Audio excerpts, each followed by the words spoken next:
Friends, ನಾನು ಮಾಡ್ತಾಯಿದ್ದೀನಿ ಕಾಳು ಮೆಣಸು ಜೀರಿಗೆ ಹಾಕ್ಬಿಟ್ಟು ಒಳ್ಳೆ ರಸಂ ಮಾಡ್ತಾಯಿದ್ದೀನಿ. ಚಳಿಗಾಲಕ್ಕಂತೂ ತುಂಬಾ ಚೆನ್ನಾಗಿರುತ್ತೆ. ಬನ್ನಿ ಹೇಗೆ ಮಾಡೋದಂತ ನೋಡೋಣ. ಒಂದು ತಟ್ಟೆಯಲ್ಲಿ ಒಂದು ನಿಂಬೆಹಣ್ಣು ಗಾತ್ರದಷ್ಟು ಹುಣಸೆಹಣ್ಣು ತೊಗೊಂಡಿದ್ದೀನಿ. ಒಂದು ಸ್ಪೂನ್ ಕಾಳು ಮೆಣಸು, ಒಂದು ಸ್ಪೂನ್ ಜೀರಿಗೆ, ಒಂದೆರಡು ಒಣಮೆಣ್ಸಿನ್ಕಾಯಿ, ಮತ್ತು ಒಂದು ಸ್ಪೂನ್ ಸಾಸಿವೆ, ಒಂದು ಸ್ವಲ್ಪ ಅರಿಶಿನ, ಕೊತ್ತಂಬರಿ ಸೊಪ್ಪು, ಬೆಳ್ಳುಳ್ಳಿ ಮತ್ತು ಉಪ್ಪು, ಕರ್ಬೇವಿನ ಸೊಪ್ಪು, ಮತ್ತು ಒಗ್ಗರಣೆಗೆ ಒಂದೆರಡು ಸ್ಪೂನ್ ಆಯಿಲ್ ತೊಗೊಂಡಿದ್ದೀನಿ. ನೋಡಿ, ಹುಣಸೆಹಣ್ಣು ಫಸ್ಟು ನೀರು ಹಾಕ್ಕೊಂಡು ಸ್ವಲ್ಪ ಚೆನ್ನಾಗಿ ಕಿವುಚ್ಕೊಂಡು ತೊಗೊಂಡು ಇಟ್ಕೊಳ್ಬೇಕು. ಇಲ್ಲಾಂದರೆ ನಮಗೊಂದು 5 ನಿಮಿಷ ಫ್ರೀ ಇದ್ದರೆ ನೆನೆಸಿ ಇಟ್ಕೊಂಡ್ರೆ ಇನ್ನೂ ರಸ ಚೆನ್ನಾಗಿ ಬರುತ್ತೆ. ನಾನಿಲ್ಲಿ ಕುಟ್ಟೋ ಕಲ್ಲು ತೊಗೊಂಡಿದ್ದೀನಿ. ಇದಿಲ್ಲ ಅಂತಂದರೆ ನಾವು ಮಿಕ್ಸಿ ಜಾರ್ ಕೂಡ ಯೂಸ್ ಮಾಡ್ಕೋಬೋದು. ನೋಡಿ ಇದು ಕಾಳುಮೆಣಸು ಜೀರಿಗೆ ಏನಿದೆ ಅದು ನಾವು ತರಿಯಾಗಿ ಕುಟ್ಟಿ ಪುಡಿ ಮಾಡ್ಕೊಬೇಕು.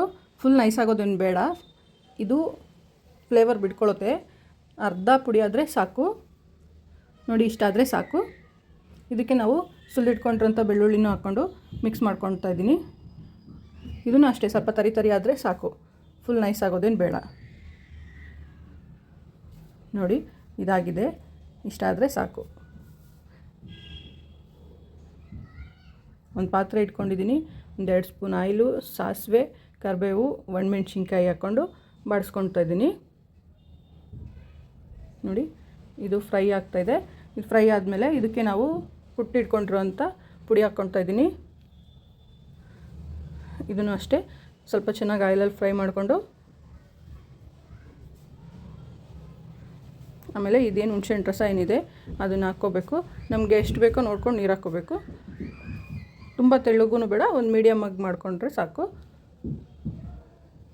ನೋಡಿ, ಅದಕ್ಕೆ ಮಾಡ್ಕೋಬೇಕು. ಇದಕ್ಕೆ ನಾವು ಒಂದು 1/2 ಸ್ಪೂನ್ ಅರಿಶಿನ ಪುಡಿ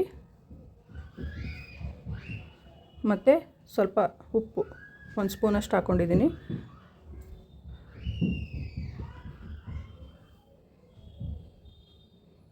ತಟ್ಟೆ ಮುಚ್ಚಿಬಿಟ್ಟು ಇದು ಒಂದು 5 ನಿಮಿಷ ನಾನು ಕುದಿಸ್ಕೊತಾ ಇದ್ದೀನಿ. ಅದು ಫ್ಲೇವರ್ ಎಲ್ಲ ಬಿಟ್ಕೋಬೇಕು ಮೆಣಸು ಜೀರಿಗೆದು, ಆವಾಗಲೇ ರಸಮ್ ತುಂಬ ಚೆನ್ನಾಗಿ ಬರುತ್ತೆ. ನೋಡಿ, ಈ ಥರ. ಆಮೇಲೆ ಇದಕ್ಕೆ ಲಾಸ್ಟಲ್ಲಿ ಕೊತ್ತಂಬರಿ ಸೊಪ್ಪು ಹಾಕ್ಬಿಟ್ಟು ಚೆನ್ನಾಗಿ ಕುದಿಸ್ಕೊತಾ ಇದ್ದೀನಿ. ಫ್ರೆಂಡ್ಸ್, ಇದು ಇವಾಗ ಚಳಿಗಾಲ ಅಲ್ವಾ, ಇದು ಗಂಟ್ಲು ನೋವಿಗೆ ಎಲ್ಲ ತುಂಬ ಚೆನ್ನಾಗಿರುತ್ತೆ. ಇದು ತುಂಬ ಹಳೆ ಕಾಲದಿಂದನೂ ಮಾಡ್ಕೊಂಡು ಬಂದಿರೋಂಥ ರಸಮು 5 ನಿಮಿಷದಲ್ಲಿ ರೆಡಿ ಆಗಿಬಿಡುತ್ತೆ. ಎಷ್ಟೋ ಜನಕ್ಕೆ ತುಂಬ ವೆರೈಟಿ ಫುಡ್ ಇದ್ರೂ ಈ ರಸಮ್ ಅಂದರೆ ತುಂಬ ಇಷ್ಟ. ರಸಮನ್ನು ತಿಂದ್ರೇ ಸಮಾಧಾನ ಆಗುತ್ತೆ. ನೋಡಿ, ಇಷ್ಟೇ ಫ್ರೆಂಡ್ಸ್, 5 ನಿಮಿಷದಲ್ಲಿ ರಸಮ್ ರೆಡಿ ಆಗುತ್ತೆ. ಇದಕ್ಕೆ ಚಿಕನ್ ಪೆಪ್ಪರ್ ಡ್ರೈ ಇಟ್ಕೊಂಡಿದ್ದೀನಿ.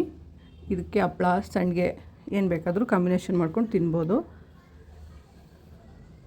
ಟೇಸ್ಟ್ ಅಂತೂ ತುಂಬ ಚೆನ್ನಾಗಿ ಬಂದಿದೆ. ಫ್ರೆಂಡ್ಸ್, ನೀವು ರಸಮ್ ಯಾವ ಥರ ಮಾಡ್ತೀರಾ ಅಂತ ನನಗೆ ಕಮೆಂಟ್ ಮಾಡಿ ಹೇಳಿ. ಬಾಯ್.